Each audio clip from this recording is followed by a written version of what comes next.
తర్వాత థియేటర్లో చిన్న చిన్న థియేటర్లో కూడా సినిమాలు వేసి పైరసీ అనేది క్రమంగా కిందకి వెళ్ళిపోయింది. కానీ సడన్గా ఒక 2 మాసాలుగా ఈ పైరసీ రాక్షసి మళ్ళీ తన పగని పైకి తీసి నాట్యం ఆడుతుంది.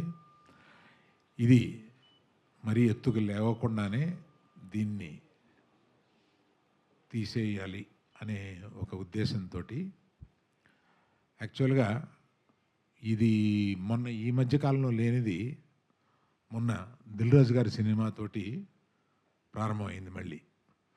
అప్పుడు చాలా ప్రయత్నాలు చేసి మేమందరం ఇదివరకటి నుంచి ఛాంబర్లో ఒక సెల్ పెట్టుకున్నాం.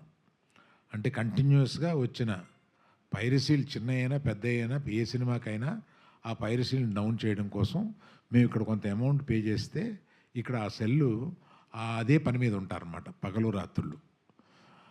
ఆ సెల్లు ఈ సినిమాకు కూడా ఆ సెల్ని ఎంగేజ్ చేసాము. కానీ చాలా మంచి ప్రింట్ ఎక్కువ వచ్చేస్తుంది. ఇది ముఖ్యంగా చెప్పబోయేది ఏంటంటే వాట్సాప్ గ్రూపుల్లో కానీ లేకపోతే టెలిగ్రామ్ గ్రూపుల్లో కానీ దీన్ని పంపిస్తున్నారు. రేపెల్లుండిలో మేము కొంతమంది యాడ్మిన్ని పసిగట్టాము. ఆ యాడ్మిన్స్ని అరెస్ట్ చేస్తాం. ఇది సైబర్ క్రైమ్కి తీసుకెళ్ళాము. సైబర్ క్రైమ్ నుంచి ఒకసారి గ్రహించాల్సింది ఏంటంటే ఈ గ్రూపుల్లో మీరు పంపిస్తారే యాడ్మిన్స్, మీరు జాగ్రత్తగా ఉండండి. మీరు జైలుకి వెళ్ళే అవకాశం తప్పనిసరిగా ఉంది. మేము దీన్ని కొంచెం పెద్దదిగా చేసి కొంచెం పట్టుబట్టేలాగా పట్టుదలతో ఉన్నాం దీన్ని. అందువల్ల హెచ్చరించడం ఏంటంటే ఇది ఒక క్రైమ్. ఈ మధ్య మర్చిపోయాము మనం, కానీ ఇది ఒక క్రైము. దీనికి ఒక ఇదివరకన్నా సైబర్ సెల్స్ చాలా బాగా పనిచేస్తున్నాయి. ఇదివరకు ఉన్నంత కష్టం కాదు, ఇప్పుడు పట్టుకోవడం కూడా కొంచెం తేలికైంది. అందువల్ల అందరికీ ఈ పర్టికులర్గా వాట్సాప్ అండ్ టెలిగ్రామ్ గ్రూపులకి నా హెచ్చరిక, వాళ్ళ అడ్మిన్స్ జాగ్రత్తగా ఉండండి. మీరు పొరపాటున దీన్ని ఫార్వర్డ్ చేస్తే అడ్మిన్దే బాధ్యత అవుతుంది. అడ్మిన్ జైలుకి వెళ్ళే అవకాశాలు ఉన్నాయి.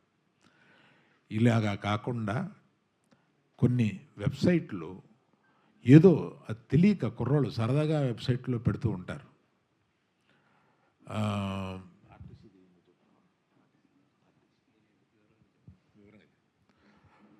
నిన్న ఆర్టీసీ బస్సులో గవర్నమెంట్ ఆర్టీసీ బస్సులో వేశారు.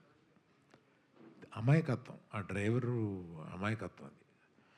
అది అది వివరంగా వాసు చెప్తారు. ఎక్కడ ఏంటి అది వివరంగా వాసు చెప్తారు.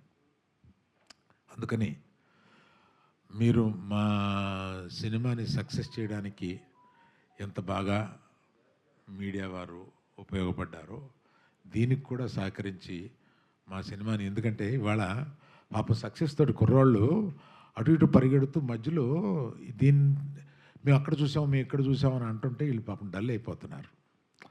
నేను లైఫ్లో బోల్డ్ చూసేశాను. ఇవాళ ఈ కుర్రోళ్ళందరూ నా చుట్టూ ఉత్సాహంగా ఈ సినిమా హిట్ అయ్యిందని ఒక ఉత్సాహంతో వెళ్తూ ఉంటే ఈ మధ్యలో ఇది ఒక ప్రతిబంధకం అయిపోయింది మాకు.